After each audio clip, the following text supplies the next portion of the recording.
tal? ¿Cómo están? Muy buenas tardes. Bienvenidos una vez más a Descolonización Radiofónica, programa 119, o sea, 119.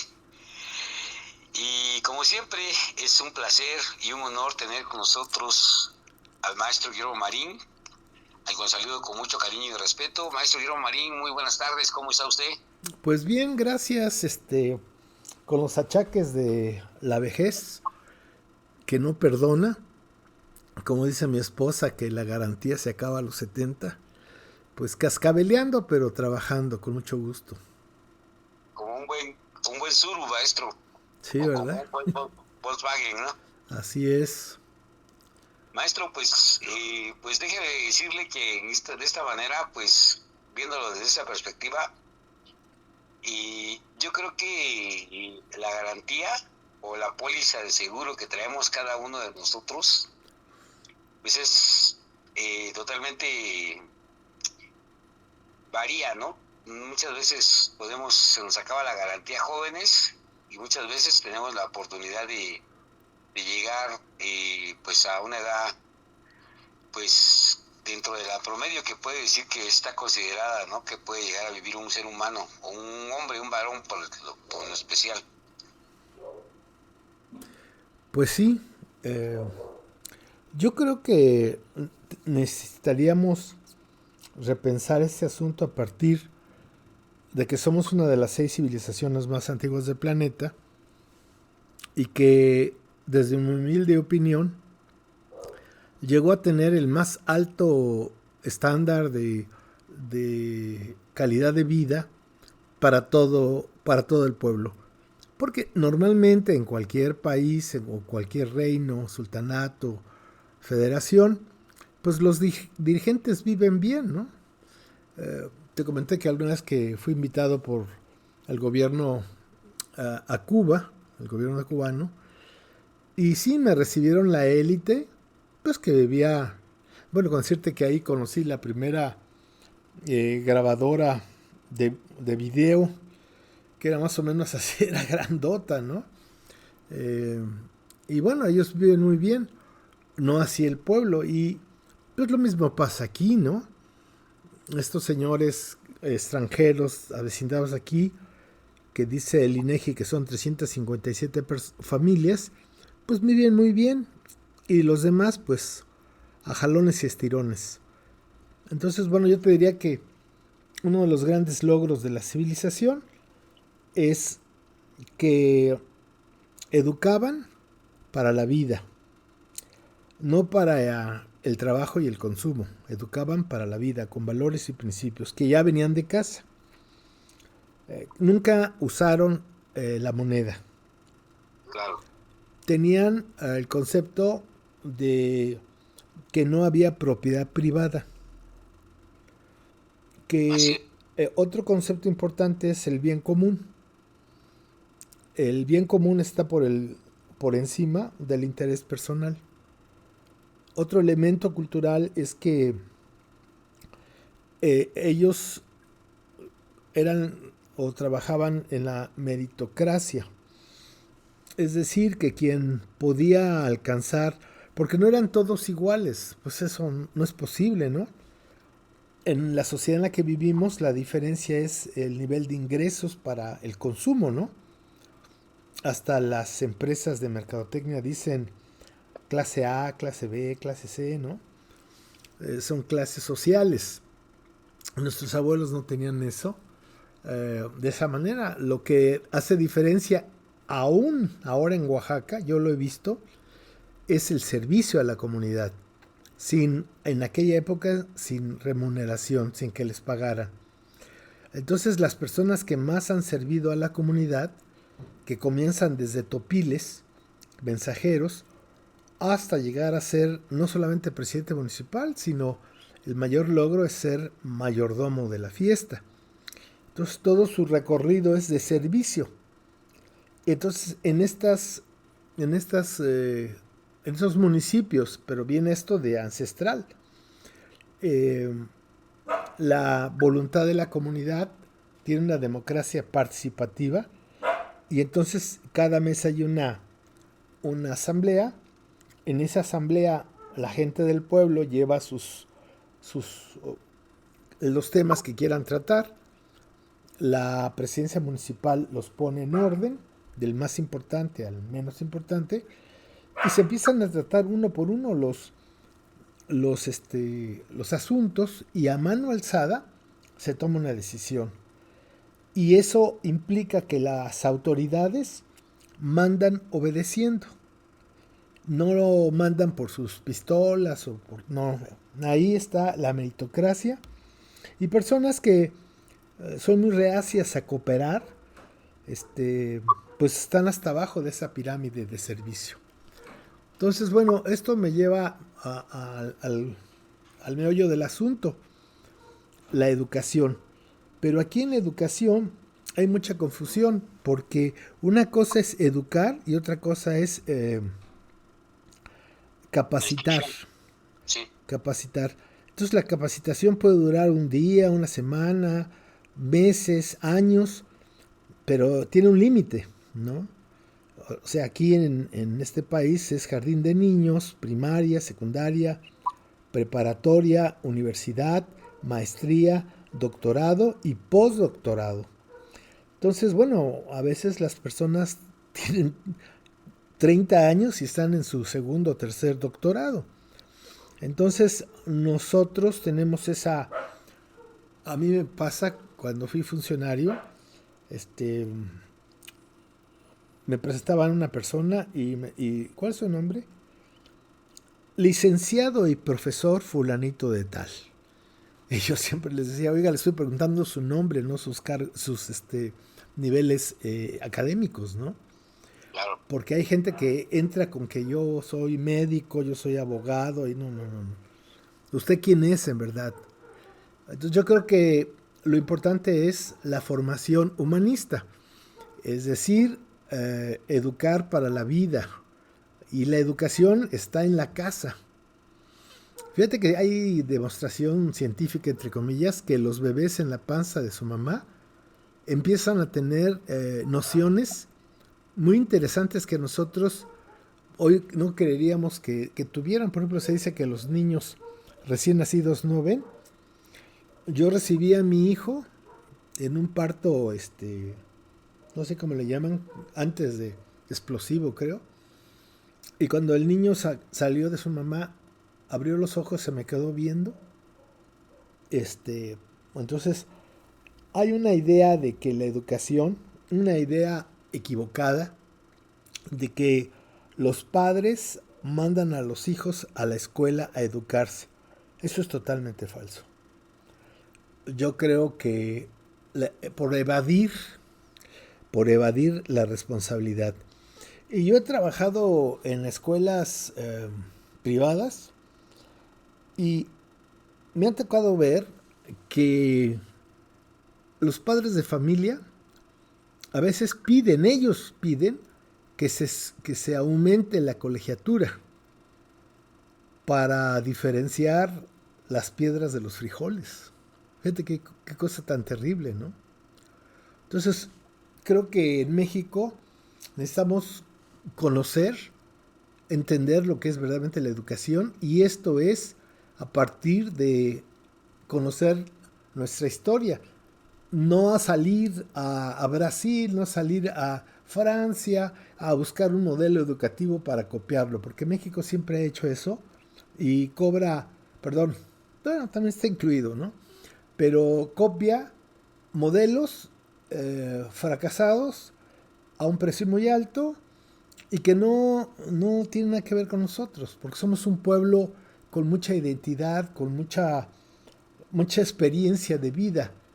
Entonces, para nosotros la educación era fundamental. Y aquí en el Anáhuac, con estos valores que te acabo de decir, al no haber dinero, al no haber consumo, al ver... ¿En qué piensa la gente actualmente? Pues en buscar un trabajo y tener dinero.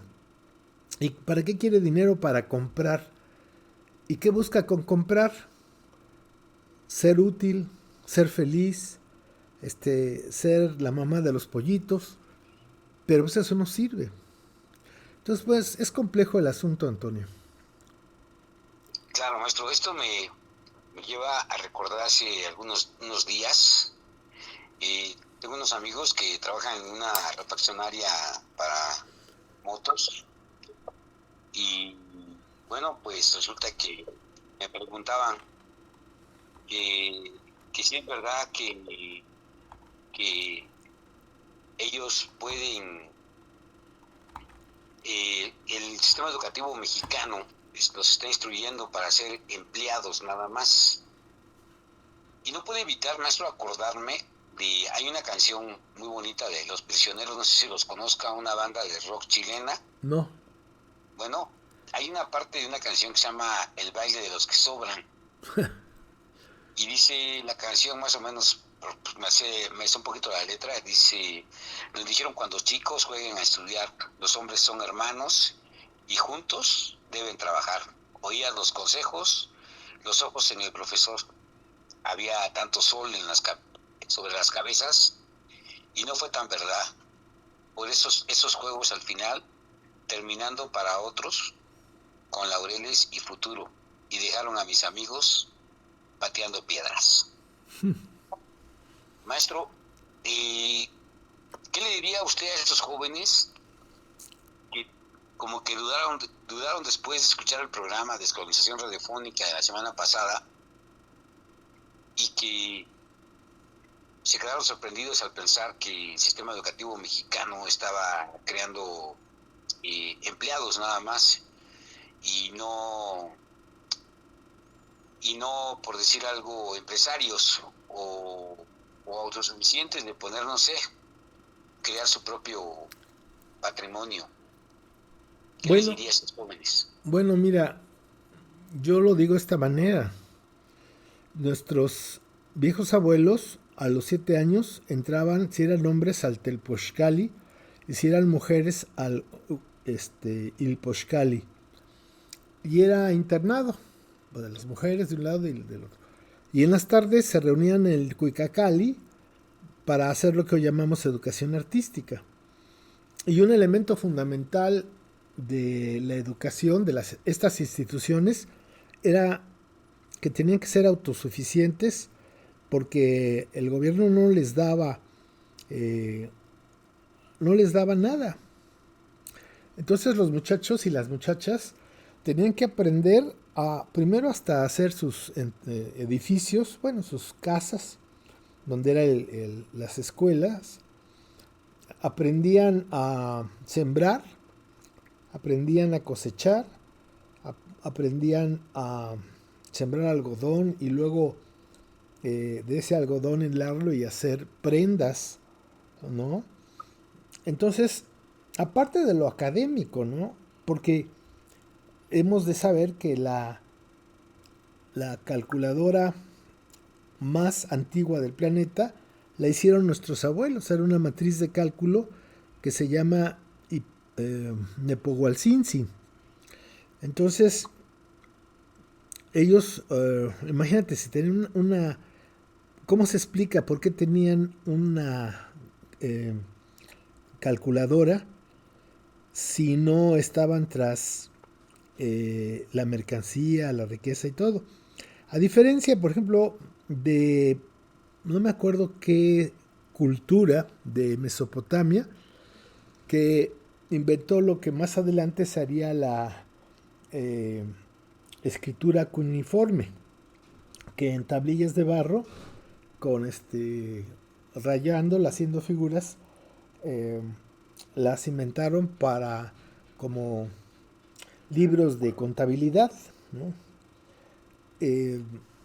Pero hasta después ya se hizo de ser herramientas para la contabilidad, ya empezó a ser herramientas para guardar las ideas o expresar las ideas de las personas. Y como aquí en el Anáhuac la educación era muy completa académicamente también, porque tenía una finalidad. Entonces, esta educación, vamos a decir que las semillas de teocintle fosilizadas con las semillas del maíz, que son datadas científicamente con 8000 años antes de Cristo, que nuestros abuelos ya estaban en transición para crear, para inventar su alimento. Fíjate, eso es muy importante porque el crear el maíz, esa es una obra maestra de nuestro pueblo. Los españoletes dicen que no, que ya el maíz igual que el trigo, que el arroz. No, no es cierto. No encontraron nunca al maíz ya crecido como tal. Y es muy sencillo el comprobar lo que yo estoy diciendo. Porque los que saben de maíz, de siembra de maíz, sabrán que en un momento dado se necesita la mano del ser humano para arrancar la mazorca, para deshojarla, para quitarla, desgranarla, y luego guardaban las mejores semillas para el siguiente ciclo. Eso es una creación humana, pero imagínate ingeniería biogenética, pues no sé, a lo mejor en el 1500 antes de Cristo. Entonces somos el único pueblo que ha hecho eso.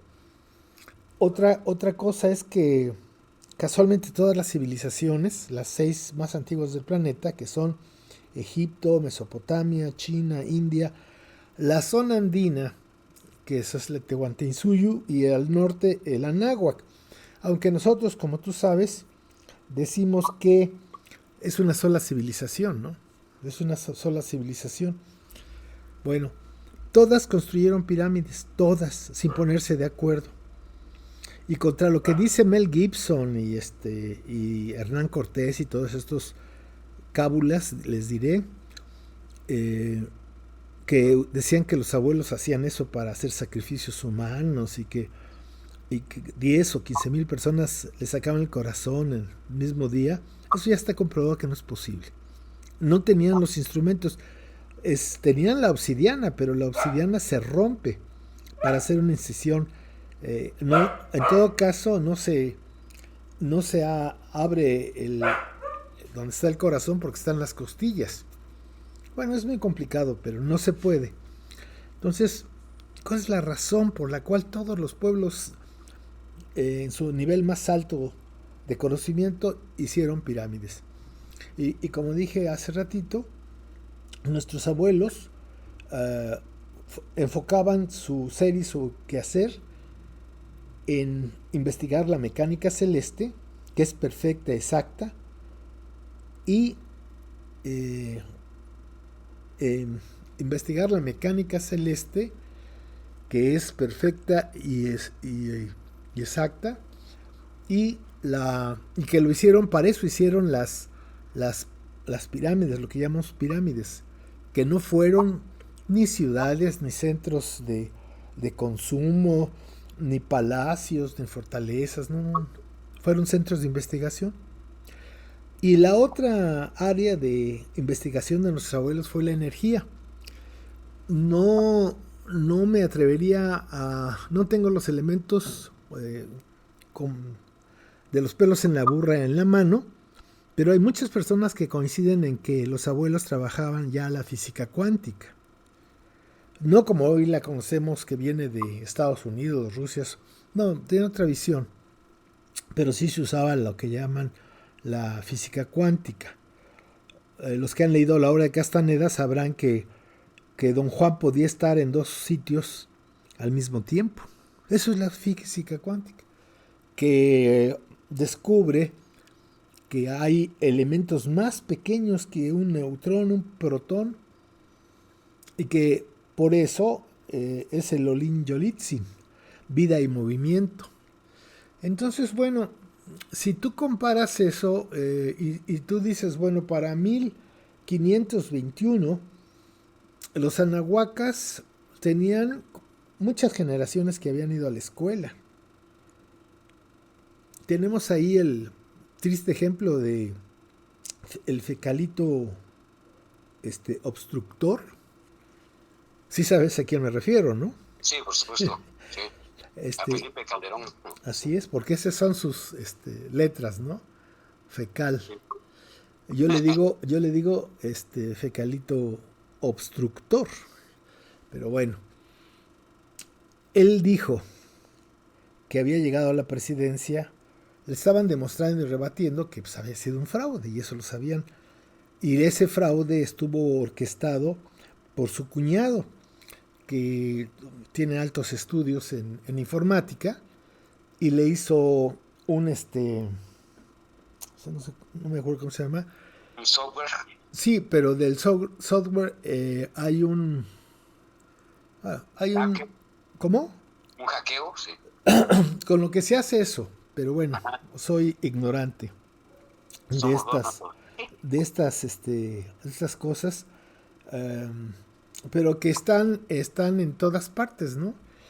Estos, pues, instrumentos codificados que descodifican la información.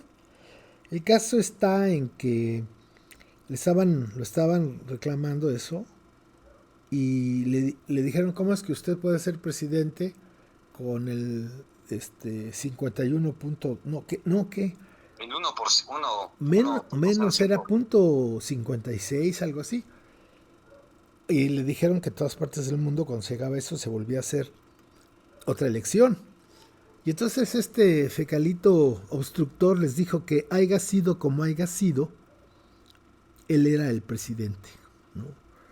Entonces, esa clase de gente es la que produce el sistema educativo nacional. Fíjate cómo a partir de que antes, desde 1921, quienes gobernaban eran militares, hasta justamente hasta Lázaro Cárdenas, porque era general. Y de Lázaro Cárdenas para acá, todos han sido mínimo licenciados. Y no solamente en la presidencia, en todos los puestos de los 3 niveles. Y es cuando más nos han robado. Es cuando más nos han entregado a los capitales extranjeros. Entonces, una cosa es educación en valores y en principios para ser un buen ser humano, preocupado por su comunidad y siendo autosuficiente. Y la otra es, como tú estabas mencionando, que los padres mandan a los hijos a la escuela, porque los padres son ignorantes, no puede ser de otra manera, mandan a sus hijos a la escuela para que se los eduque el sistema educativo, ¿no? Pero si uno, teniendo 2 o 3 hijos, no se da abasto en lo de la educación, y ahora imagínate tener 30, 40 chamacos, no hombre, el maestro no educa, instruye. Y un niño que terminó la primaria, ¿qué sabe? Pues sabe leer y escribir, medio leer y medio escribir. Sabe hacer cuentas, y tiene una noción muy superficial del idioma y conoce una historia trastocada de este país. Entonces, esa gente que está al frente, el que comenzó con esto fue José Vasconcelos, que es el que creó la UNAM, ¿no? Y el verdadero objetivo, en 1921, de crear la SEP, tenía 2 objetivos. El primero era acabar con las culturas ancestrales del país. Éramos un país multicultural, multilingüístico, éramos múltiples, diferentes pero múltiples. Y ellos han creado un país monolingüe, el español, han creado una identidad nacional, todos somos mexicas, mexicanos, y así todo es de una sola ideología, una sola morfología. Pero pues esas escuelas son la SEP. ¿Qué es lo que está haciendo? Pues cuando los profesores en 1921 iban a las comunidades a prohibirles el español y a meterles el virus a las comunidades de el progreso y la modernidad. Y bueno, ese es el gran resultado del sistema educativo mexicano desde 1921 hasta nuestros días. Son apenas es un siglo. 1921, sí. ¿Dos? Ya no sé. Pero el caso está en que, fíjate, los maestros, tanto del sindicato, de los dos sindicatos que hay, la coordinadora y los de la CENTE, lo que siempre están luchando en contra del gobierno, bien por ellos, porque su lucha es económica. Que no nos vengan con cuentos chinos. Los maestros le entran a enfrentarse al sistema por las migajas que les pagan. Hay países como Suecia, por ejemplo, que dice que a los profesores son los que deben tener el sueldo más alto porque son a los que se les va a exigir la calidad de la educación. Fíjate qué interesante, qué forma tan lógica, ¿no? Porque los profesores en México, pues son, con todo respeto, son burócratas. Hacen como que educan, instruyen y pues así hacen como que les pagan, ¿no? Los maestros deberían tener un soldado raso gana más que un profesor. En serio, eso es increíble. Y tengo un amigo que es general y que fue aquí, uh, bueno, jefe de un batallón. Y dice que en su batallón había 2, 3 licenciados como soldados rasos porque no encontraban trabajo. Y entonces se metieron de soldados porque ahí les pagaban mucho más de lo que les ofrecían. Entonces, para sintetizar esto, la educación en México no solamente es para crear empleados, sino es para crear gente inepta, gente inconsciente, gente corrupta, gente que, pues ya sabemos ese perfil, ¿no? Claro. Por eso, cuando entran a la primaria es para formarse, es la formación, que realmente, con lo que te digo, es más bien la, pues, la deformación. Y cuando uno se pregunta por qué México no avanza, pues porque la gente que va a las escuelas no, oficiales y hasta privadas no, no conocen, no aprecian, no tienen el gusto, no tienen la necesidad. Por donde quiera hay choferes de taxis que tienen licenciatura. México, por ejemplo, tiene que importar médicos de Cuba porque los médicos mexicanos no quieren ir a las comunidades. Son gente bonita, ¿no? Entonces, bueno, para mí, es para cerrar este punto, los maestros o los profesores del sistema educativo nacional son burócratas que deforman al pueblo para que no tenga conciencia, para que sean ignorantes de sí mismo, para que sean mansos trabajadores de las grandes empresas nacionales y extranjeras, ¿no? Para mí ese sería el punto fundamental y nada más como dicen los agentes de tránsito en la Ciudad de México, cuando vas entrando traes tus placas de Oaxaca y vas entrando por las avenidas Zaragoza, los de la Policía del Estado de México, que además no deben intervenir ahí porque además es cartera federal, después que te paran porque ven las placas y discutes y tal, al final te dicen, pues ahí se lo dejo a su criterio. Entonces, pues sí, lo digo, ahí se los dejo a su criterio, porque tenemos como ejemplo China. Yo estoy maravillado de China. Acabo de ver un video. Es que los chinos andan en el siglo como 30, no el 21. Están muy avanzados los chinos. Tienen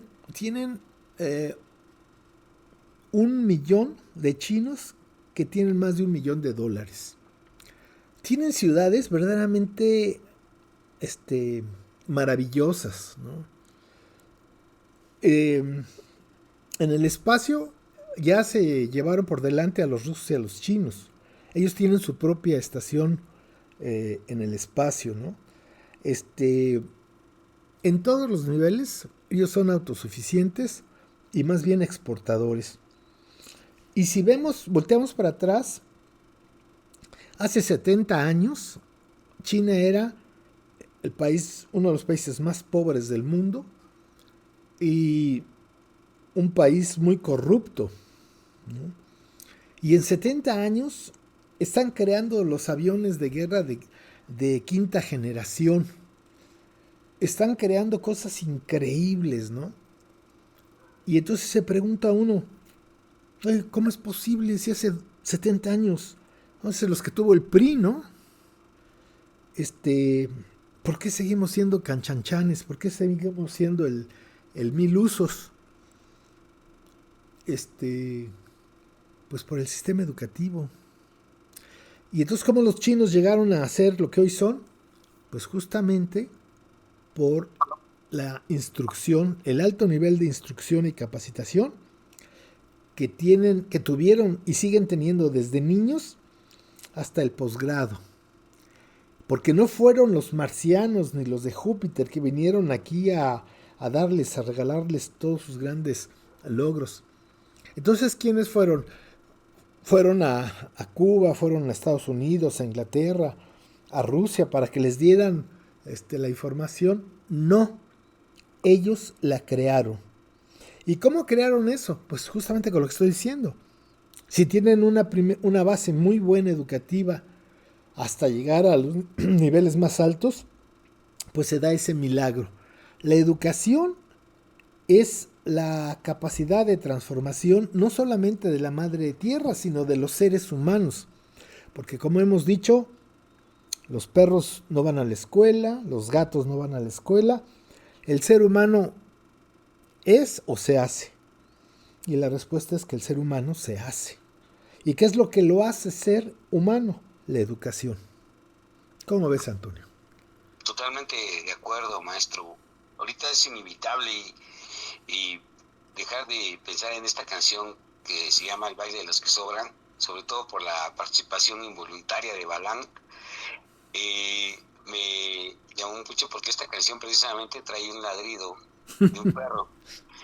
Y no pude evitar, maestro, acordarme del resto de la letra, que dice más o menos así: bajo los zapatos, barro, más cemento, el futuro no es ninguno de los prometidos en los 12 juegos. A otros les enseñaron secretos que a ti no, a otros les dieron de verdad esa cosa llamada educación. Ellos pedían esfuerzo, ellos pedían dedicación. ¿Y para qué? Para terminar bailando y pateando piedras. Válgame Dios. Maestro, y entonces, tomando como ejemplo China, que hace 70 años era un país muy pobre, y además de pobre, corrupto, ¿qué pasó en China para que hoy China sea lo que es? ¿Qué pasó en esos 70 años? ¿Y podemos hacerlo nosotros aquí en este país? Fíjate que es que lo estoy diciendo, es la educación. Es la educación la que forma a los individuos. Y lo primero es quitarte de la cabeza el dinero. Sino, como decían los viejos abuelos, lograr verte reflejado en el Tezcatlipoca negro, que es el que tiene un espejo, que es ahora se sabe pues que es la obsidiana muy bien tallada, es como un espejo, para conocerse a sí mismo. Entonces, todo comienza desde que eres niño. Si te van educando, si te van apoyando, si te van incentivando. Y permítanme que diga lo que voy a decir, pero es verdaderamente sorprendente. Yo conocí a Iván, nuestro hijo, porque es hijo de Lucecita, pero es nuestro hijo. muy chiquito. Un niño de buenas calificaciones o buenísimas calificaciones. Y me dijo, como en quinto año, le digo, ¿y qué vas a hacer cuando seas grande, Iván? Biólogo marino. Ah, sí, ¿por qué no? Porque ya me empezó a decir. Y en mis adentros dije, no, este niño alguien lo enrolló como biólogo marino. Porque además tiene, en ese entonces ya tenía sus peces y sus cosas, ¿no? Cuidaba a los perros y todo. Entonces yo dije, no, pues yo creo que lo que va a ser Iván es ser veterinario, ¿no? Y pues después me di cuenta que no, que él sabía muy claramente lo que era un biólogo marino. Cuando terminó secundaria, le dijimos a su mamá y yo, ¿qué quieres de regalo, Iván? Que me lleven a conocer a la que va a ser mi universidad. Sopas. ¿Y cuál va a ser tu universidad, Iván? La Universidad del Mar, que está en Puerto Angelito. Y lo llevamos, ¿no? Y ya nos permitieron entrar, ¿vio? Aquí voy a estudiar biología marina. Pues fue el mejor de su generación, el mejor estudiante con el mayor rendimiento. ¿Ahora qué vas a hacer, Iván? No, pues quiero hacer una maestría. ¿En dónde? Aquí en la escuela. Ah, bueno. Ahorita está justamente terminando la maestría y nos acaba de decir que se va a dar un año sabático porque quiere hacer otras cosas y después se va a ir fuera de México a hacer un doctorado. Entonces yo las dos veces que he estado en su universidad con él, con la licenciatura y con el doctorado, la maestría, le dije, Iván, tú vas a terminar siendo el rector porque tienes tal vocación, tal pasión, que pues no va a haber otra.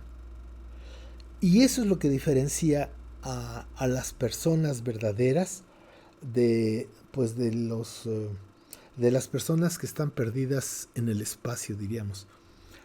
¿Por qué? Porque cuando tú encuentras tu vocación, cuando tu responsabilidad es tu placer, pues ya la hiciste. Como me dijiste hace ratito antes de iniciar el programa, ¿no? Que tú desde mucho tiempo te ha gustado la mecánica. Bueno, lo importante para mí es hacer lo que tú quieres hacer, lo que crees que debes de hacer, porque si es así, atrás de ti va a ir el mundo. ¿Cómo la ves?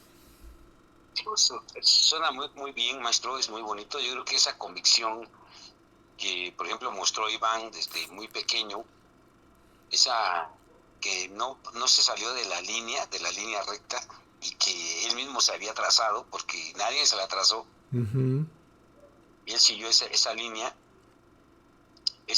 me hizo también recordar a uno de mis hijos. Este era un verdadero desastre en la primaria, en la secundaria. En la primaria todavía lo podían reprobar cuando estaba estudiando la primaria, lo reprobaron porque no sabía ni leer bien. Llegó a la prepa, estudió en el CONALEP, con decirle, y se fue a la universidad, terminó la universidad, y ahorita es un abogado que está haciendo también su maestría, pero ya está trabajando en una empresa, es esclavo del sistema. Pero fue sorprendente porque yo pensaba que también iba a terminar siendo un pateapiedras, y no se había trazado una línea, porque él quería ser ingeniero industrial, y en un momento dado dijo, no, quiero ser ingeniero industrial, pero al último terminó siendo abogado. Pero bueno, es raro, ¿no? Es muy difícil que, como usted dijo, los jóvenes que están ahorita, muchos jóvenes que andan de taxistas tienen licenciaturas. Y, por ejemplo, en el caso muy especial de Iván, y pues es bien difícil, ¿no? Que un niño y ya se trace una línea, ¿no? Como que, ¿cuántos puede haber entre 1000 como Iván, maestro? Pero es un proceso de educación. O sea, si en tu familia, y doy un ejemplo, ¿no? Si en tu familia desayunas, cenas y comes con Coca-Cola, si en tu familia desde niño te enseñaron a comer fritangas y estas de las transnacionales, si siempre le dicen al niño eres un tonto, eres un burro, eres un flojo, según las mamás así los educan, pues Sí. después de 20 años, ¿qué vas a tener? Pues un flojo, un burro y con diabetes, ¿no? Entonces, sí, déjame hacer un paréntesis. A mi esposa y a mí nos horroriza ver a la gente con su Coca-Cola de 3 litros para ir a desayunar. Ahí los llevan los niños. Porque, pues no es una cuestión del niño, es una cuestión de la familia, ¿no? Ahí está la educación, el valor. Entonces, por ejemplo, no nos enseñan a valorar la salud, no nos enseñan buenos hábitos de higiene física, higiene mental e higiene espiritual. Esa falta de estos valores, la verdad, el trabajo, la honestidad, todos estos elementos culturales que son valores, además milenarios, son los que te permiten ser quien eres. Pero para ser quien eres, necesitas saber, necesitas una metodología para formarte un rostro propio y un corazón verdadero, como decían nuestros abuelos. ¿Quién eres en verdad? No quién te han dicho que eres. No, ¿quién eres en verdad? Porque todos tenemos, parte de nosotros es luminosa, pero también parte de nosotros es oscura. Y esa es la dialéctica de la vida, ¿no? El ser humano nace con, con errores, ¿no? Con defectos de educación, de todo esto.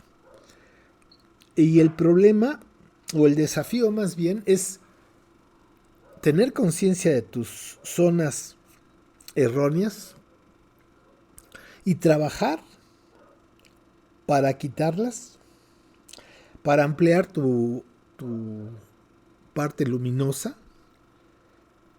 sin miedo y sin ambición, y que te permita tener otra dimensión del mundo y de la vida. Y esa para mí sería la verdadera educación. Ahora, tú dime, como dijo el embajador, el ex embajador de Estados Unidos en México, el que se acaba de ir, cuando salió la iniciativa de crear un nuevo sistema judicial, el embajador dijo que se oponía porque eso lesionaba a las empresas norteamericanas. Y todo lo que quieras pensar es por tu cuenta. Es más, hoy leí en el periódico que para hacer el examen para ser juez, varios de las personas, de los licenciados, de los abogados que estaban haciendo ese examen, los cacharon con los acordeones. Entonces dices, ¿cómo ese señor va a tener la integridad para ser juez si comienza con corrupción? Entonces, bueno, el punto está ahí en que uno tiene que saber qué quiere y qué no quiere y luego luchar por ese proyecto, lo logres o no lo logres, lo logres o no lo logres, lo importante es la lucha, que tienes una meta muy grande. A lo mejor no vas a llegar, pero será un sol que te dirigirá hacia donde tú quieres ir, como una luz. Eso es lo que yo opino. Claro, maestro, es importante seguir esa luz, pero pues hay tantas cosas en la vida del ser humano y sobre todo en los que vivimos en este país que nos pueden desviar el camino hacia la luz, maestro. ¿Cómo podemos fortalecer esa voluntad, esa forma de convicción para no perder el camino hacia la luz? Bueno, hay que partir de la base de que nosotros somos ignorantes de nosotros mismos. Es decir, no conocemos la historia ancestral de nuestros antepasados. Y entonces eso nos hace ser huérfanos, porque nuestro principal elemento para transformar el mundo y la vida, pues son los valores, la energía que surge de ese esfuerzo permanente, continuo, por ser una mejor persona. Es ahí donde está, pues, el meollo del asunto. Las personas que todos tenemos esos valores, todos. A algunos les interesa conocer y desarrollar, ampliar, fortalecer esos valores. A otros les importa un pito. Lo que ellos quieren es dinero. Y ya que sabes quién eres, ya sabes qué quieres. Es decir, cuando un joven va a una boutique y se compra un pantalón carísimo hecho jirones, pues un pobre diablo, ¿no? O sea, cuando una persona ves que está tomando Coca-Cola, perdón, pues te das cuenta que esa persona no se quiere a sí misma. Cuando ves la gente que entre más morenitos son, se pintan el pelo de amarillo. No solamente las mujeres, ¿no? Sí. ¿Qué te quiere decir eso? Pues que trae una pancarta que dice, no me gusta cómo soy, cómo me ves, ¿no? Porque quieren disfrazarse de gringos de tercera. Por ejemplo, aquí en Oaxaca, pero así redonditos los ves, los paisanos que regresan del norte con sus pantalones, no shorts, sino sus pantalones a la rodilla, sus tenis, su playera deportiva y su gorrita, ¿no? Eso quiere decir que ya fueron American Life. No, perdón, American Citizen.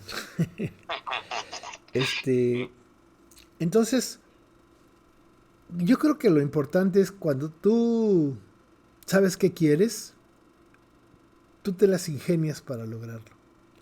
Nada más que el sistema te pone adelante como faro, ser como Carlos Slim, ser como Gerardo Germán Larrea, siempre lo confundo, y como el señor Salinas Pliego, el dueño de Canal 40, 13, de Electra, de Banco Azteca, etcétera. Yo a él en un video que se mandó a hacer, pues estaba súper hecho, donde iba a alabar supuestamente lo malo que han dicho de él, pero en su momento dijo que él tenía 1800 trabajadores y que todos eran unos estúpidos. Así lo dijo, ¿eh? Entonces, pues sí, lógicamente son estúpidos. Si tú entras a un Electra, a un Banco Azteca, verás a la gente malnutrida, escuálida, sucia, pues están ahí nada más por a ver qué les pagan, ¿no? Una miseria. Entonces, cuando una persona se plantea el deber ser, y cuando ese deber ser se convierte en placer, ya la hiciste. Ya la hiciste. Y es, me da pena decirlo, pero no soy vergonzoso. Soy presumido, pero es que, pues, un ejemplo de eso es lo que me pasó a mí. Yo durante toda la escuela fui un burrazo, mano. Un burrazo así. Nunca me ha gustado la escuela, ¿eh? Y luego que mi hermana era así muy sapiente, ¿no? Es de esas niñas bonitas que se sacan 10, ¿no? Entonces íbamos a una escuela que era el centro de los donde está la unidad eh, de los multifamiliares Miguel Alemán. Enfrente está el gran hospital del ISSSTE Y al lado de él, cruzando Avenida Coyoacán, estaba la CUPA, Centro Urbano Presidente Alemán.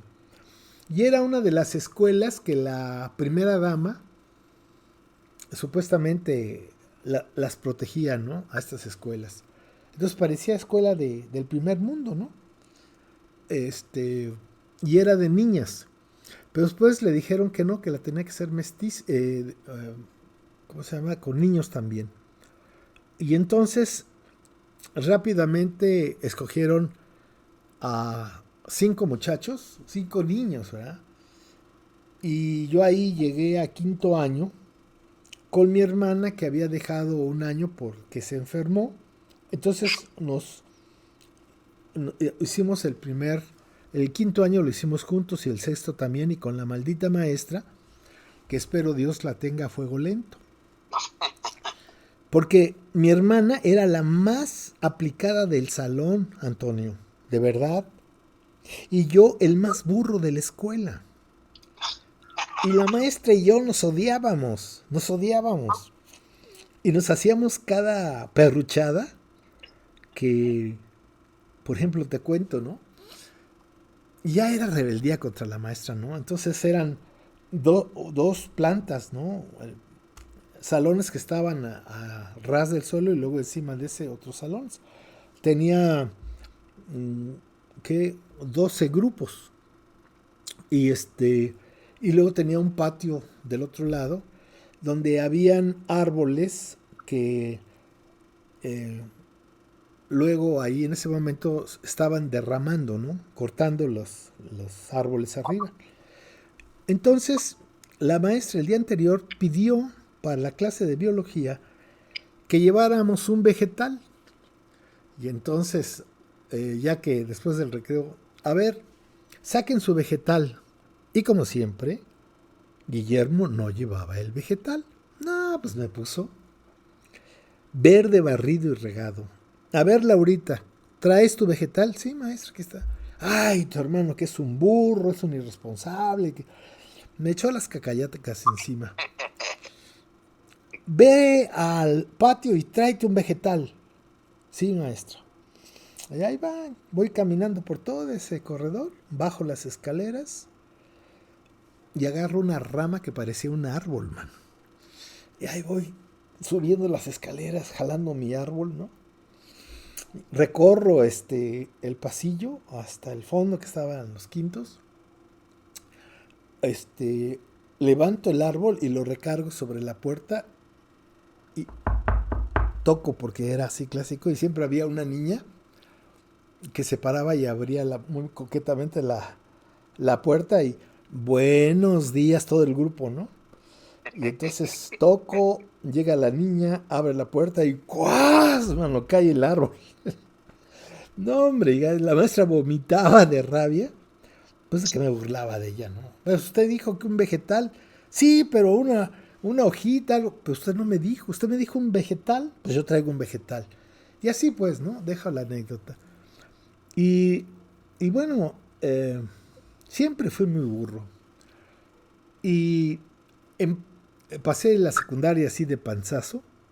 Porque además déjame decirte que mi mamá tenía una lata. Ya sabes que antes muchos productos venían unas latas muy bonitas, grandes. Y entonces mi papá le hizo una pues como una raya ahí para como quedaba como alcancía. Y mi mamá ahí ponía el cambio. Y ese dinero que juntaba era para el regalo de la maestra, porque en ese entonces salías en diciembre, para comprarle un buen regalo a la maestra que yo pasara de panzazo. Luego en secundaria, también, mano, un desastre. Y cuando entré, y en prepa, decía yo que era jugador de fútbol americano profesional. Y se quedaba la gente, ay, que si en México no hay profesional. No, soy jugador porque nada más me dedico a eso. Nada más estaba yo con los Coyotes de Prepa 6 en el fútbol americano y la parte académica, bien, gracias, ¿no? Y luego ya cuando entré a la facultad, porque entonces, fíjate, yo quería ser filósofo. Y mi familia y mis amigos, te vas a morir de hambre. Estudia administración de empresas, eso sí es lo bueno. En ese entonces casi no había administradores de empresas, ¿no? Y bueno, pues les hice caso, ¿no? Porque bueno, y me propuse por mi cuenta, autodidacta, filosofía. Y como te he dicho en otros programas, pues yo llegué hasta Schopenhauer, ¿no? Me había quitado de encima al terrible Nietzsche y desde Platón, Sócrates, yo estuve escarbando ahí, ¿no? Y sí, pero fíjate que me pareció tan estúpida la carrera de administración de empresas, verdaderamente. Bueno, hay una peor, es la de contador, los cuentachiles. Los administradores no nos queremos con los contadores, ¿no? Nosotros les decimos cuentachiles. ¿Y sabes cómo nos dicen ellos? ¿Cómo? Sí. Sopilotes estreñidos. Porque nos la pasamos volando y no obramos. Pero bueno, entonces, cuando terminé la carrera, eh, me fui a hacer un año de servicio social a las comunidades. Estuve en la costa de Guerrero y luego me mandaron a, a Sonora, a Hermosillo. Hice en la sopa, como dicen en el norte, ahí hice mi servicio social. Toda una historia, ¿eh? Y cuando regresé, pues el hijo pródigo que regresa de su servicio social y todo, ¿no? Que ya terminó la carrera, etcétera. No cuento toda esa historia, pero es muy interesante. Yo llegué el viernes, pues fiesta el sábado, fiesta el domingo, el hermano bueno, etcétera. Y el lunes pues todo el mundo se fue a sus chambas, a lo que hacía, ¿no? Y yo pensé que me podía dar un año, como lo hace Iván, de chance, ¿no? Porque pues ya había estudiado mucho, ¿no? Entonces yo necesitaba un año sabático. Pero mi mamá, no, hombre, mi mamá siempre se adelantó. Y le dije eso, no, dice, aquí no, aquí te pones a trabajar, mijo. Así que busca trabajo. Híjole, pues ni modo, ¿no? Donde manda capitán. Y tuve la suerte, así como no las puedes imaginar, porque en la vida también necesita uno suerte. Y a los 4 días era gerente de crédito de acumuladores del centro, filial de LTH. Y bueno, imagínate, con 2 salarios me compraba un Volkswagen nuevo de aquella época. Así que de ser un estudiante mediocre y pues no me gustaba la escuela. Sí cumplía, siempre de panzazo, pero nunca me reprobaban en ninguna materia. Entonces, eh, cuando después trabajé un tiempo, ese Acumuladores del Centro es del Grupo Monterrey, de don Ricardo Cantulial, que en paz descanse. Y después me pasé a una transnacional, Master Builders de Cleveland, que aquí se llamaba Tecnocreto. Y ahí creo que trabajé 2 o 3 años, no me acuerdo bien, hasta que cumplí 25. Y sabes, a los 25 dije, ya cumplí todo lo que tenía que hacer, al carajo. Ahora voy a hacer lo que yo quiero. Y por eso digo que yo me jubilé a los 25 años. Porque ya no iba a hacer lo que me decía el sistema, sino iba a hacer lo que que mi corazón sentía. Entonces agarré una mochila, unos dólares, compré un boleto de ida a Europa, a España, porque iba en búsqueda de mi identidad. Porque yo nací, viví en una sociedad colonizadora, hispanista, eurocéntrica, y pues lo mejor de este mundo venía de España y de Europa, ¿no? Y estuve 2 años por allá buscando mi ombligo, y fíjate que no lo encontré, por fortuna. Y entendí que nosotros, con los españoles, no somos más ni menos, somos diferentes, pero iguales en la esencia, ¿no? Entonces me regresé y ahora quería ser yo maestro rural. Y entonces, por una serie de chiripas, entre comillas, me estrené como director fundador de la Casa de la Cultura de Tuxtepec, Oaxaca. Y la hicimos con un personal hermoso, modelo de organización a nivel nacional, autofinanciable, ¿no? Eh, y el gobernador, el candidato a la gobernatura era don Pedro Vázquez Colmenares. Y cada que iba a Oaxaca, digo a Tustepec, pues me pedían el auditorio para hacer sus reuniones políticas, pero antes, obviamente, bueno, a partir de la primera vez, pues un recorrido de la Casa de la Cultura y hablándole, tirando el rollo al gobernador, porque el 20% del presupuesto lo ponía el INBA y el 5% el gobierno del estado. Entonces faltaba un 75%, yo le quise pues que nos diera un poquito más de presupuesto. Y ya cuando llega a ser gobernador, me manda a llamar. En ese momento yo ya me había cansado, ¿no? Porque me hicieron la vida de cuadritos los de Limba. Justo y merecido, ¿eh? Pero porque yo era, en ese momento, Antonio, yo era una persona, lo sigo siendo, pero ya un poquito rebajadito, prepotente, arrogante, violento. Ese era yo. Porque si me volteas a saber mi pasado, pues jugador de fútbol americano, haber terminado su carrera, haber trabajado así, ¿no? Pues yo era la expectativa del sistema, ¿no? Entonces, el, me harté y en eso el gerente de fábricas de papel Tustepec me llamó y me dijo, oye, ¿no te interesa trabajar con nosotros? Y le dije, no, pues es que tengo la Casa de la Cultura bajo responsabilidad. ¿Y en qué tiempo crees que vas a lograr el 100% de tus metas sobre la Casa de la Cultura de Tustepec? No, le dije, no me va a alcanzar la vida. Entonces vente con nosotros, nos dijo. Vente con nosotros. Y me nombró como gerente administrativo. Sí, gerente administrativo de fábricas de papel Tuxtepec. Y además te daban unas prestaciones de rey, man, porque en ese entonces las empresas paraestatales, bueno, era la corrupción más descarada del mundo, más legalmente descarada. Y como a los 2 meses de estar ahí, pero en la Ciudad de México ahí estaban sus oficinas, eh, me habló el secretario particular del gobernador y me dijo que me esperaba tal día, tal hora, una audiencia. Y le dije a mi jefe, ¿no?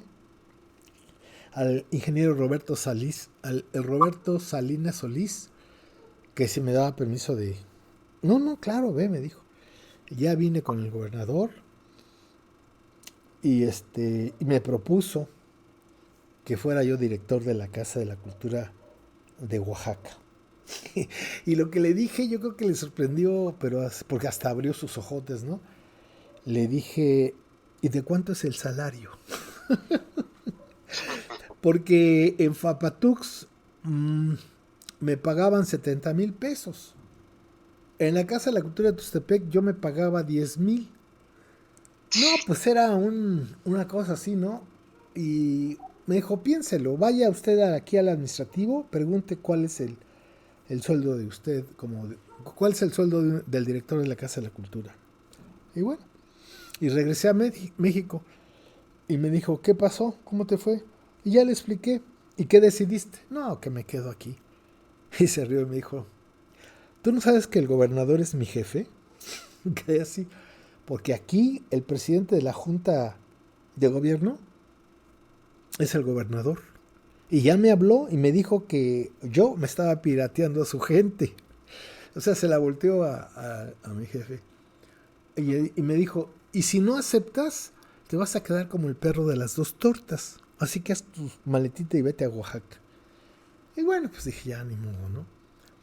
Entonces, aquí, como promotor cultural, sentí que estaba mi vocación. Nada más que tenía desenfocada la mira, fíjate. porque entonces empecé a trabajar, tú sabes, como yo soy una persona culta de las bellas artes europeas, porque estaba totalmente colonizado, pues fui promotor cultural de las bellas artes europeas. Pero al tiempo, sobre todo yo digo que me hice persona cuando empecé a conocer los valores y los principios de los pueblos indígenas de Oaxaca. En verdad, yo me hice ser humano aquí en Oaxaca. Antes era un chilango, pues como son los chilangos, apestosos y prepotentes y abusivos. Entonces me metí de lleno a esto, ¿no? Y después descubrí que pues era un colonizador. Y entonces giré de 180 grados y me puse a trabajar. Ese sol que está ahí arriba, que en la lontananza te guía, ser el mejor promotor cultural de la náhuac. Y en eso estoy. Bueno, sí, en eso estoy. Y he encontrado, en mi deber ser, he encontrado el placer. Entonces, desde que me levanto hasta que me acuesto, me la paso feliz aquí en mi estudio. Ahora ya tengo 3 pantallas y no me las acabo, ¿eh? Estoy trabajando todo el día. Hoy trabajo más que antes. ¿Por qué? Porque no se puede llegar a ser viejo sin ser sabio, dice Shakespeare en El Rey Lear. Entonces a mí me da mucha alegría que muchas personas, discúlpame que sea tan presuntuoso, pero muchas personas les gusta nuestro trabajo, el de Lucy y el mío. Y no solamente mexicanos, especialmente mexicanos en Estados Unidos y mexicanos dispersos por todo el mundo, porque los hay. Y tú sabes que por la internet estás en todo el mundo al mismo tiempo. Entonces, ese es el punto. Cuando tú encuentras tu deber ser, esto se convierte en placer. Y cuando es así, ya la hiciste. Y cualquiera diría, porque para mí fue un golpe fuerte, dejar de ser burócrata medio. Pues vives bien, Antonio. No te falta nada. Pero no te puedes hacer rico. No te puedes hacer rico. Y me dio mucha tristeza a mí en varias administraciones, no solamente en Oaxaca, sino en Morelos, en Guerrero, que la gente entra al gobierno a robar. Entra a robar. Desde el de abajo hasta el de arriba. Y entonces personas como yo, modestia aparte, que nunca robamos, ni un peso, pues éramos personas no gratas en el sistema burocrático nacional, ¿no? Y a mí, por lo tanto, a cada ratito me hacían auditorías. Y yo feliz y contento porque, como yo soy administrador, sé que cuando te hacen una auditoría te revisan de pe a pa. Y como toda organización no es perfecta. Y entonces los cuentachiles, con todo respeto, te dicen, no, pues aquí tiene este error, este otro error y este. Ah, pues bien, gracias, se compone, ¿no? Y yo decía siempre, aquí en la Casa de la Cultura se puede meter la pata, pero no la garra, ¿no? Entonces, bueno, yo me he sentido muy feliz al descubrir mi rostro y mi corazón verdadero. Y hasta el último día que trabajemos en la promoción cultural de la náhuac, de la Toltecayotl, pues estaré muy contento, muy realizado, logrando lo que se logre, ¿no? Tengo como 20 y tantos libros editados, tengo mi portal de Toltecayotl, acaba de llegar a 42 millones de visitas, tengo 3 sitios en Facebook que todos dicen Guillermo Marín, porque en el primero, en un abrir y cerrar de ojos, ya tenía 5,000 seguidores, y entonces ya me dijeron que no podía yo tener más que 5,000, entonces abrí otros 2 y tengo miles de seguidores. Y además tengo un canal en YouTube que lleva ahorita 12,000 inscritos, ¿no? Entonces, pues ahí está mi realización y pues dejar la administración, dejar pues la costumbre de tener siempre el recurso necesario. Y pues para mí fue muy fuerte porque durante muchos años pues yo nunca fui a hacer una cola al banco, nunca fui a una gasolinería, pues tenía gente que lo hacía, ¿no? Y de repente cuando me volví de a pie, no, pues sí sufría, ¿no? Pero, y claro, nuestro nivel de consumo bajó mucho porque casi el 85% de lo que hacemos Luz y yo es tequio. Es tequio. Los libros, pues obviamente los tenemos que vender y de ello vivimos. No los encuentras en librerías. Directamente tú te comunicas con nosotros y acabo de enviar un libro a Alemania, imagínate. Le salió más caro el caldo que las albóndigas, pero él lo quería, ¿no? Pues ahí vamos, ¿no? Sí, como dice la canción, ahí vamos volando bajo, ¿no? Pero muy contentos, ¿no? No sé si después de toda esta presunción existencial, tengas alguna crítica o comentario. Bueno, maestro, no, la verdad no soy tan mucho de criticar a las personas, pero es importante porque sabemos con quién conocemos pues al maestro Guillermo Marín, y de que no es una persona improvisada, sino que es una persona que ha vivido en carne propia, como usted lo dijo hace rato, era un colonizador. Así es.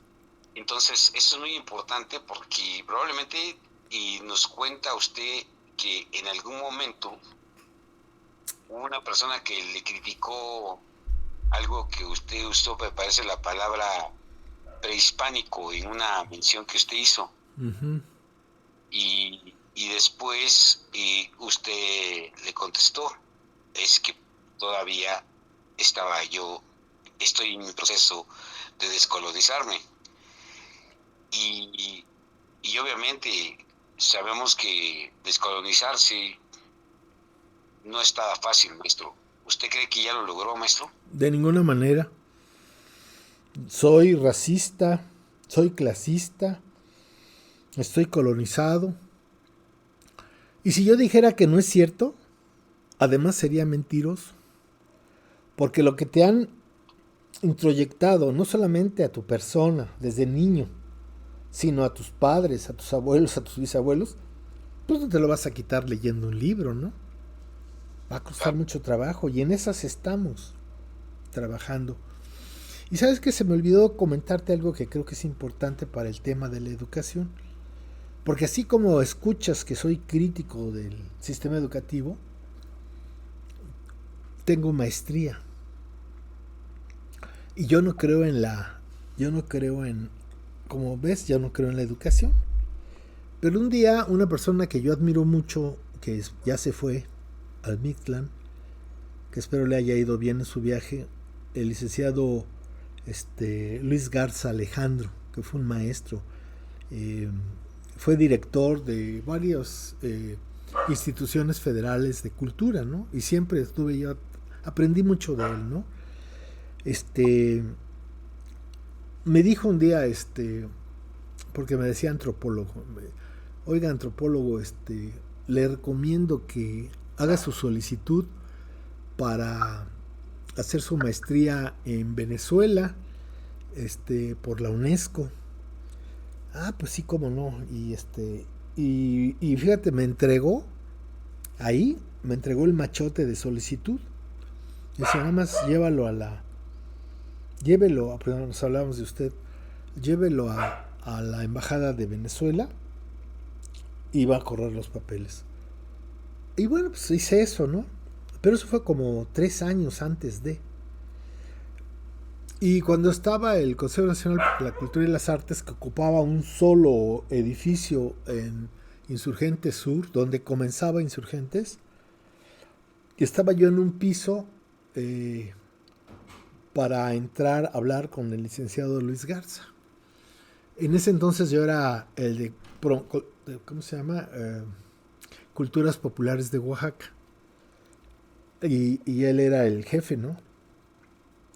Entonces me nombró, me dio un puesto en la organización en el DF. Y yo ya no puedo vivir en el Distrito Federal, ¿no? Entonces, y por otra parte me estaban invitando a ser director de un proyecto muy interesante que había hecho yo con Guillermo Bonfil Batalla, proyecto cultural de crear son centros de educación propia nuestra en el estado, pero autofinanciables, fíjate. Entonces, dije, no, pues no le entro con don Luis y me voy a Morelos. Y llevaba mi renuncia escrita, ¿no? Y estaba en la antesala. Y en eso baja por las escaleras una persona que trabajaba ahí y me dijo, licenciado, le estaba buscando, casi se sacó usted el premio, lo aceptó el CLACDEC, el Centro Latinoamericano y del Caribe para el Desarrollo Cultural, una instancia de la UNESCO asociada con el gobierno federal de Venezuela. Eran 5 meses, nada más descansabas los domingos. Y eran 8 o 10 horas diarias.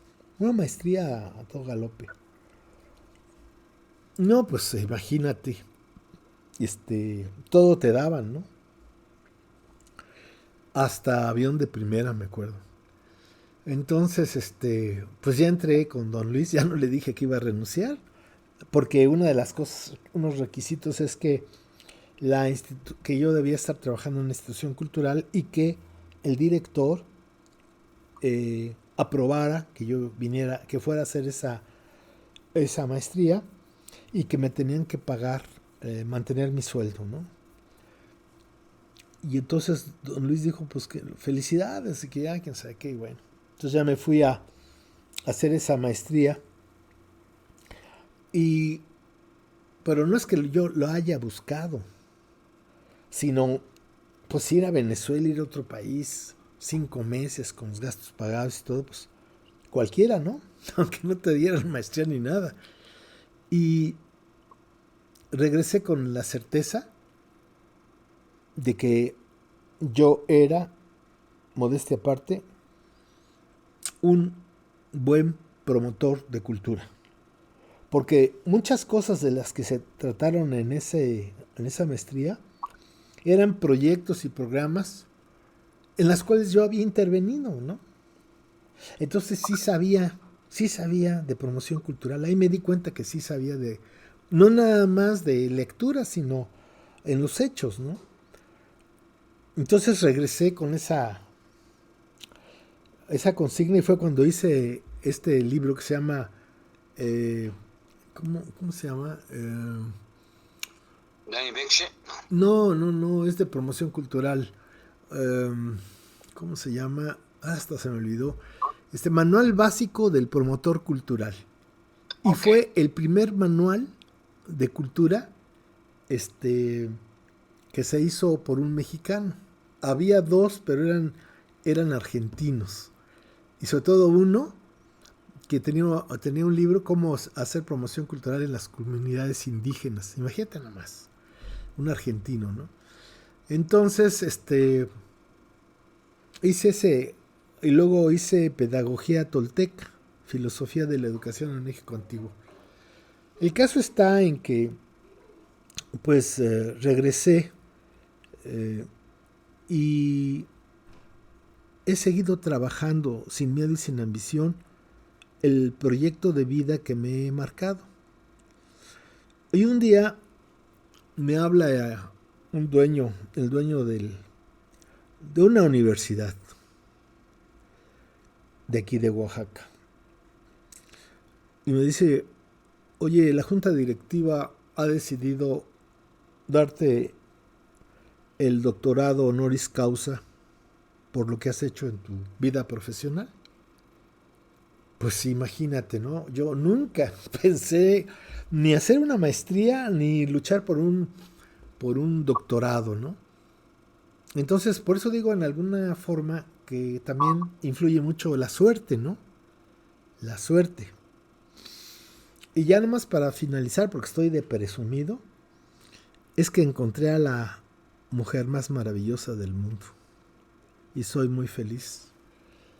¿Cómo ves? Interesante, maestro, interesante. Y sobre todo lo de el doctorado honoris causa. ¿Se puede saber qué universidad le otorgó este doctorado, maestro? Mm, la Universidad de Vasconcelos. ¿Usted trabajó ahí, maestro, o fue o no? Pues mira, no trabajé con la universidad, pero por ejemplo, cuando fui subdirector de Servicios Sociales y Culturales del ISSSTE, eh, me, me relacioné con la universidad porque hicimos la Semana Cultural del Mezcal y lo hicimos en la universidad. Entonces yo trabajé dando clases y siendo asesor cultural eh, de la universidad, porque además en ese entonces estaba comenzando la universidad y yo como recibía un buen sueldo en el ISSSTE, pues yo puse mi tequio ahí en la universidad, ¿no? Pero el dueño sí conocía mi trayectoria laboral, ¿no? Y pues dijo que no me entregaban eso es broma, pero que no me entregaban el honoris causa por mis calificaciones en la escuela, porque siempre fui muy burro, sino por toda una labor de vida en un proyecto muy determinado, ¿no? Que eso nos llevaría un poco a lo que estábamos hablando, Antonio, porque no puede uno estar haciendo esto y luego al otro y luego al otro, probando, ¿no? Uno debe de conocerse a sí mismo lo más que se pueda y entonces cuando sabes quién eres, entonces sabes lo que quieres. Si no sabes quién eres, hacen y deshacen de ti. Que eso es lo que ha hecho el Estado mexicano en estos 100 años de la creación de la SEP. Te deforman, te hacen esclavo para servir a usted, te hacen corrupto, te hacen flojo, te hacen tramposo. Eso es lo que hacen. Pero no te enseñan a ser ser humano. Claro, claro, maestro. Y hay un libro que recomienda usted mucho y que habla precisamente de volverse humano, de ser un ser humano realmente. Y no sé si nos pueda platicar un poquito con respecto a este libro, maestro. Me Pero, gustaría que muchas personas lo leyeran. pero ¿cuál Yo libro? ya lo leí, maestro, pero me gusta cómo lo platica usted. ¿Pero cuál es el libro? Este es uno de John Locke. ¿Cómo? Uno de John Locke. John Locke, ¿no? Ay, yo creo que te estás equivocando de persona porque no, yo no he leído ningún libro. Sí, sí, cómo no, maestro. Ahorita le digo bien cómo me... Sí. Jack London. Ah, Jack London, perdón. Jack London, sí es cierto, sí. Sí, exactamente, Jack London, maestro. Fíjate que es una de las personas que a mí me ha formado Jack London Sí, para escribir. Porque he leído dos o tres veces sus dos libros que me encantan, que se llama El llamado de la selva, que, que es la historia de un perro grandote que vive en un rancho en el sur, en California, y se lo roban y se lo llevan a Alaska porque estaba la fiebre del oro, 1880, algo así. Y para hacer trineo, para jalar trineo. sí, Y tiene toda una historia muy bonita, hay que leerlo, ¿no? Pero el caso es que finalmente se convierte en un lobo. O sea, de ser un perro de sala que puedes acariciar y apapachar y que es muy noble, las condiciones de vida en Alaska, pero él tenía fuerza y tenía voluntad otra vez. Fíjate cómo están. Se vuelve el jefe de una manada de lobos, ¿no? Entonces, ¿cómo va de ser un perro de ricachón a ser un lobo respetado por las manadas? Y el otro libro, El llamado de la selva, no, ese es El llamado de la selva, y el otro es el Jack London. Son dos libros, El llamado de la selva y Colmillo Blanco. Y esa es la historia de un lobo cachorrito que lo encuentra un gambusino cachorrito y lo cría y se vuelve, es el lobo que era pues feroz, se volvió muy amigo como hijo de este hombre. Y es muy interesante cómo relata estas historias Jack London, que parece que te le está contando un lobo o te la está contando un perro. Sí. Es bellísimo. Yo lo recomiendo mucho porque, y ahora ya de viejo, fíjate que yo me doy cuenta que tengo, en mi forma de escribir, tengo mucho de Jack London, ¿no? ¿Y dónde aprendí a escribir? No me lo vas a creer. Pero en selecciones del Reader's Digest. Claro, sí, sí. Había siempre en estos libritos, o en estas como revistas, siempre ponían el extracto de una novela o de un libro. Sí. Entonces, ahí aprendí cómo puedes contar una historia muy compleja en muy poco espacio. Que eso es lo que mucha gente le gusta de mi trabajo, ¿no? Que no soy complicado, que es accesible para los burros como yo, ¿no?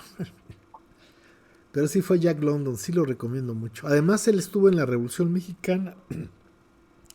Tiene un libro que se llama El Mexicano. Y tiene un libro, no me acuerdo su nombre, que relata la vida de los niños en Londres en la Revolución Industrial. Y cómo explotan a los niños y cómo viven esos niños. Por lo tanto, a final de cuentas, Jack London fue un socialista. Y ese hecho se ha transformado en que el sistema de Estados Unidos no lo reconoce. Igual que le pasó a Charles Chaplin, lo acusaron de comunista y pues casi lo meten a la cárcel, ¿no? Sí. Entonces, su gran pecado fue autonombrarse socialista, ¿no? Pero bueno, es otra historia. Claro, maestro, totalmente. Pero sí, sí es bueno y sería muy importante que puedan, los que les gusta la lectura o a los que no les gusta, no nos gusta, una buena forma de empezar a leer y empezar a despertar ese hábito de la lectura. Yo creo que sería un libro del maestro Guillermo Marín, que si me permite, maestro, lo voy a recomendar. Es un libro muy ameno, muy rápido de leer, nada pesado. Lo puedes cargar así hasta atrás de tu espalda, típico, ¿no? Que cargas tu libro y no es nada molesto. Que es Matria, Ciencia y Raíz de la... No, Anáhuac, Ciencia y Raíz de la Matria. Uh-huh. Es un libro bastante interesante y yo creo que para los que queremos conocer más el trabajo del maestro Guillermo Marín, podemos recurrir a ese libro y nos daremos cuenta más o menos las influencias de Jack London en el maestro Guillermo Marín. Pero en ese sentido, permíteme no estar de acuerdo contigo. ¿Por qué, maestro? Porque el libro que a mí me gusta más... ¿De usted? Sí. Bueno, indiscutiblemente hay un libro que yo digo que yo no lo hice. De veras.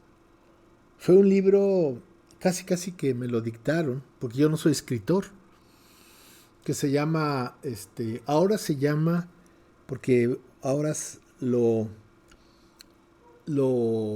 ¿cómo dicen? Cuando lo mejoré. Ajá, Antes se llamaba Paralela Carlos Castaneda y ahora es el ¿cómo? El aquí y el ahora de la Toltecayotl. Don Juan Matus, el aquí y el ahora de la Toltecayotl.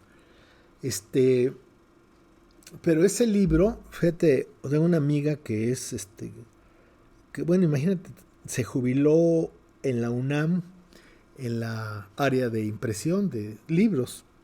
Entonces una experta. Y me pidió que lo aumentara porque me faltaban unos libros. Claro, cuando yo hice el primero, pues todavía no salían esos libros, no los conocía. Pero ya son 13 libros que ya vienen explicados. La obra de Carlos Castaneda, explicada con peras y manzanas, ¿no? Y ese libro es un libro muy, muy interesante. Otro libro que me parece increíble, modestia aparte. Oye, tú ahora me has llevado a exhibir mi modestia, ¿no? Debería ponerme, mi papá me puso Leopoldo Guillermo, yo creo que me debe haber puesto Modesto. ¿Cuál es la Guillermo otra? Modesto, ¿no? Uh-huh. Pero bueno, el de Dani Betge. Ese Dani libro, Betche.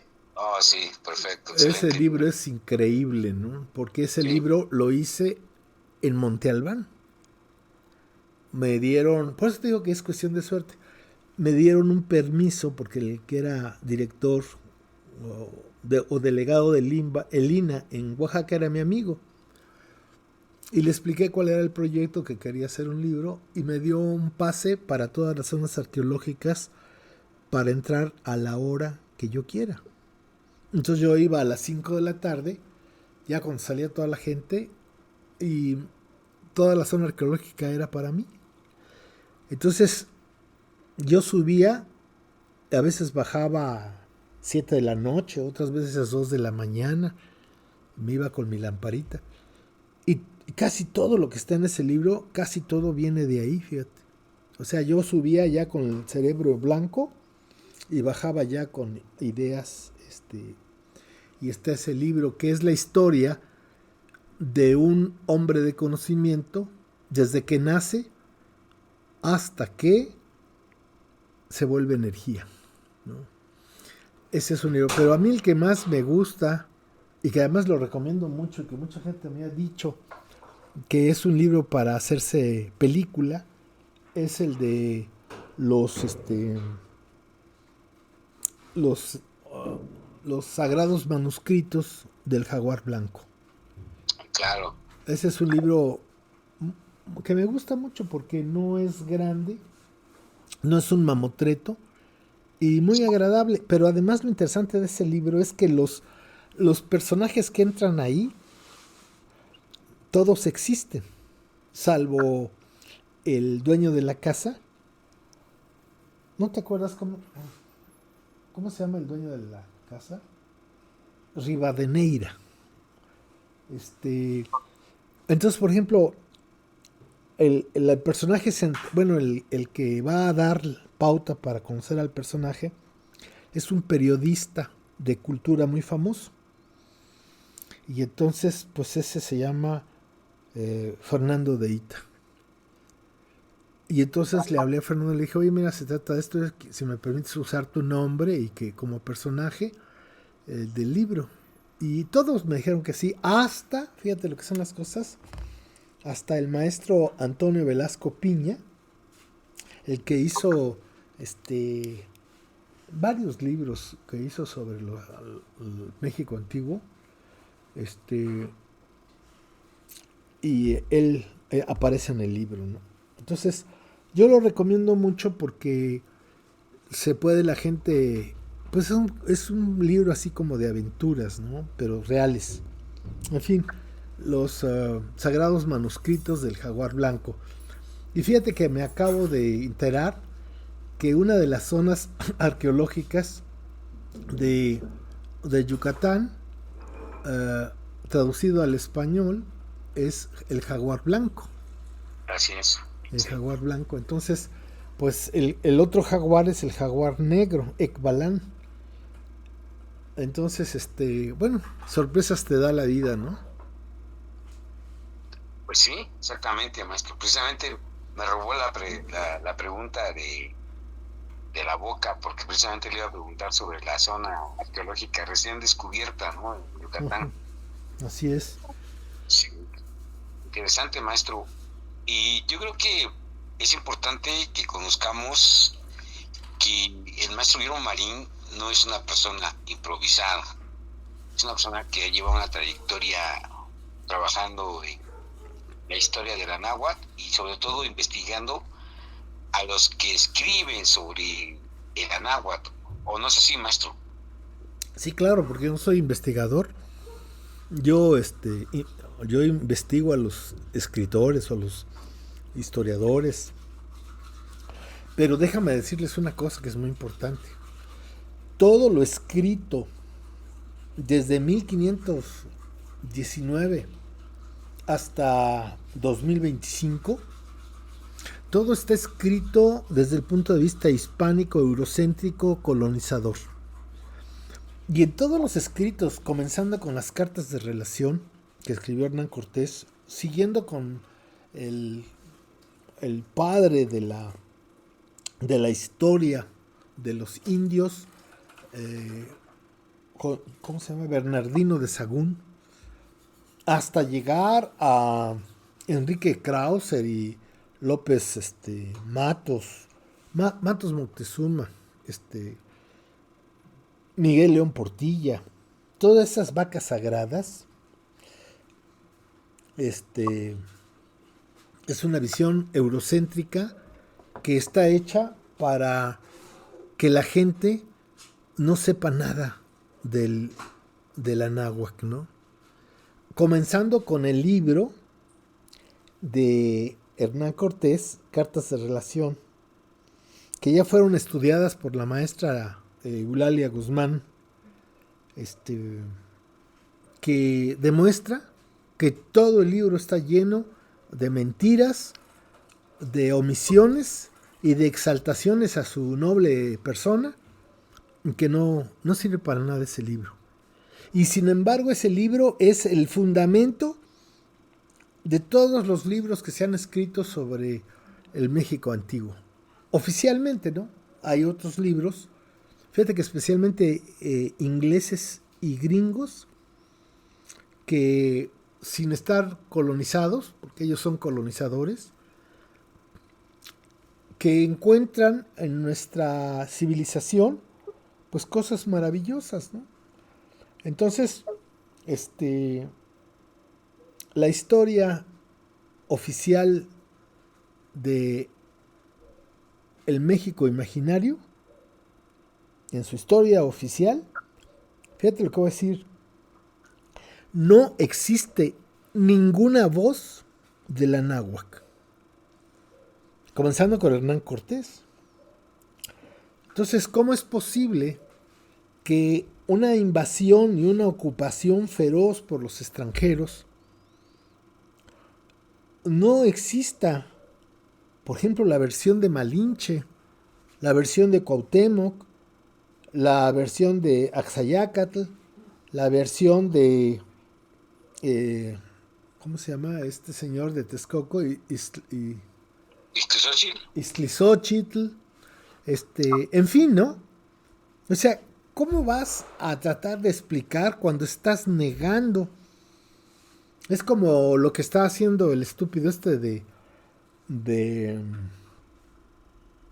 Volodín Zelensky, Volodymyr Zelensky en Ucrania. en Ucrania, ¿no? Que hace un foro por la paz en Suiza, pero no invita a Rusia.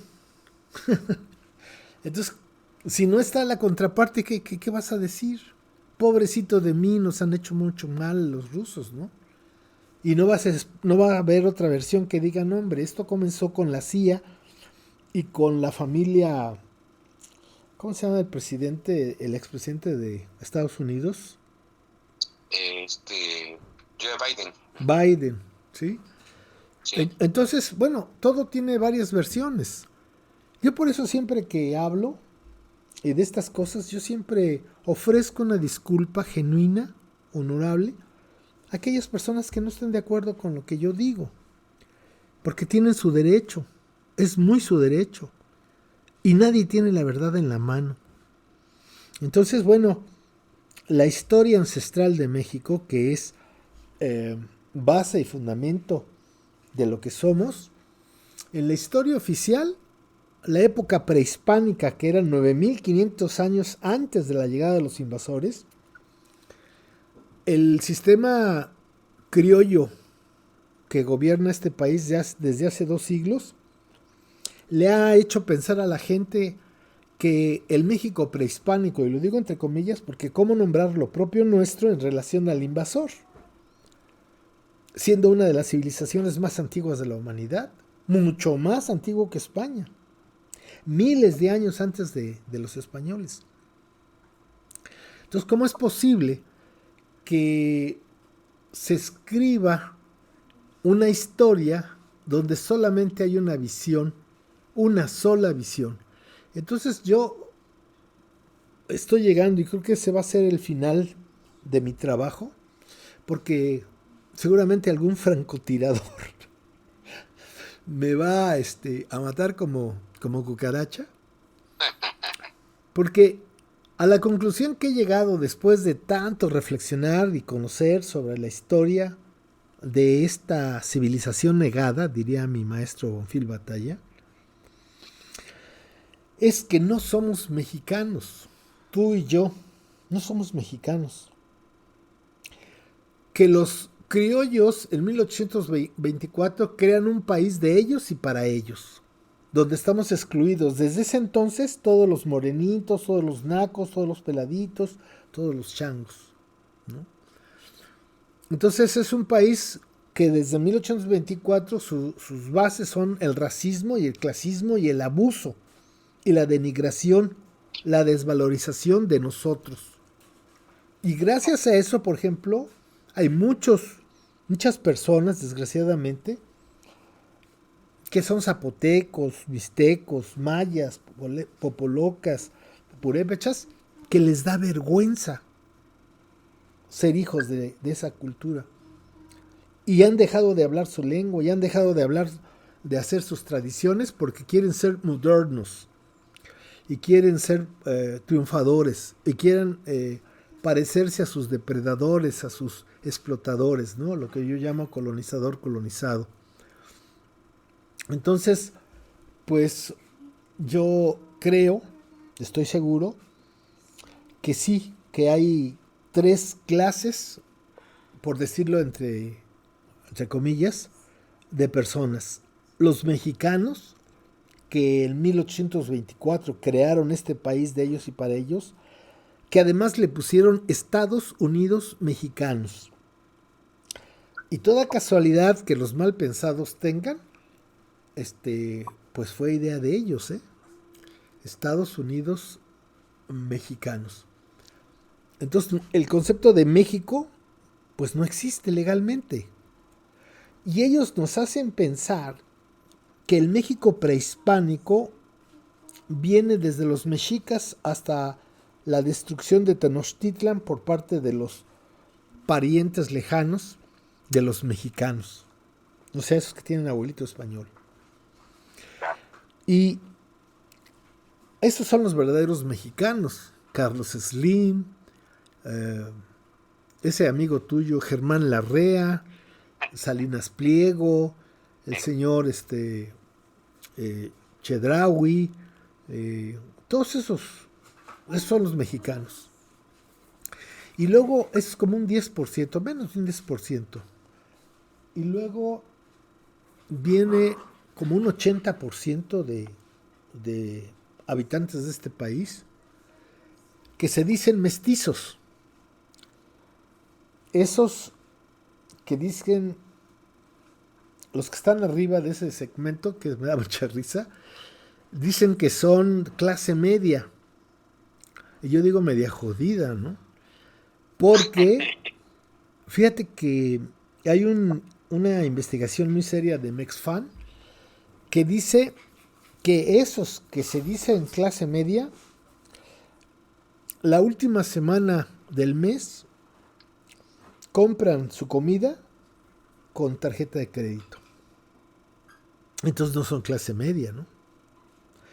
Y esos clase medieros son personas totalmente aculturizadas y han sido deformadas por el sistema educativo, fíjate cómo volvemos a caer ahí, que creen en el progreso, que creen en la modernidad, que creen que si hacen una carrera ya van a ser dueños de un carrazo y de una casota y todas babosadas que te meten en la cabeza.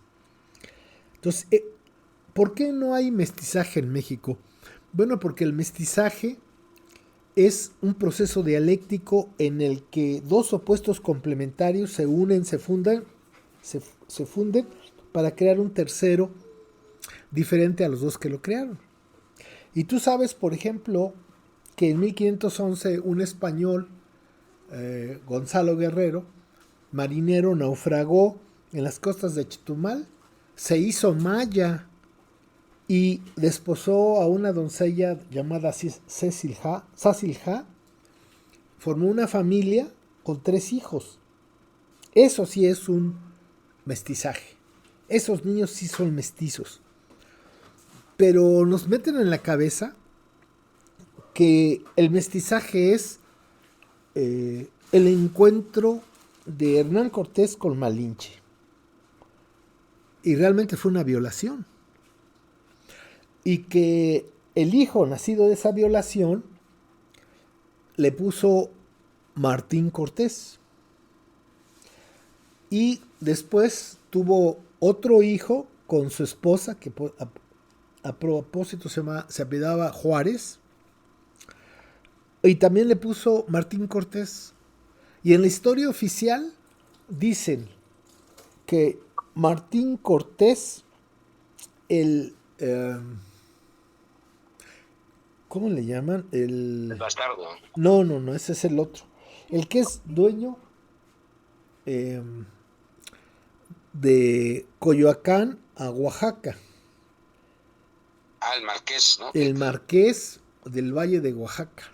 Así se le conoce. Y al otro, efectivamente, como dijiste, se le conoce, el de Malinche, como Martín Cortés, el bastardo. Entonces no hay ningún mestizaje. Porque este mestizaje está lleno de atropellos, de exclusiones. Ya si eres moreno, ya estás fregado en este país. Así dice mi maestro Javier Castellanos, zapoteco intelectual, y dice que lo peor que le puede pasar a una persona en este país es nacer indígena. Pues ya estás excluido, así nada más. De fábrica estás excluido. Y dice, y peor si eres mujer. Entonces vivimos un país racista, clasista, misógino, etcétera, ¿no? Y son personas que no saben quiénes son. No saben quiénes son, ni qué hacen, ni nada, ¿no? Es como la materia prima para los objetos para hacer riqueza, ¿no? Como lo dijo Salinas Pliego, ¿no? Ese es mi amigo, el tuyo es Germán Larrea. Y luego hay otro 10% que son anahuacas, que se mantienen con una fuerza increíble en la resistencia cultural, donde han pasado 500 años de vejaciones, de agresiones, de robo, de despojo, pero siguen siendo la base y fundamento de la civilización de la náhuatl. Así lo veo, Antonio. Claro, maestro. Bueno, maestro, pues básicamente hemos llegado ya a la recta final del programa y me gustaría que nos habláramos el próximo programa, el número 120, que creo que era el programa que habíamos planeado desde un principio, de hablar de la conmemoración de los 700 años de la fundación de Tenochtitlán, y que sería un tema muy importante de abordar, maestro. ¿Qué tanto hay de cierto en esta conmemoración de los 700 años? Sí, con mucho gusto. Pero sería para el próximo programa. Maestro, como siempre, muchas gracias por su compromiso, por su disciplina y muchas gracias a toda la familia, a todo el auditorio que pacientemente nos escucha. Pues Y bueno, gracias a ti y un placer también saludar a tu auditorio. hasta pronto, maestro. Muchas gracias.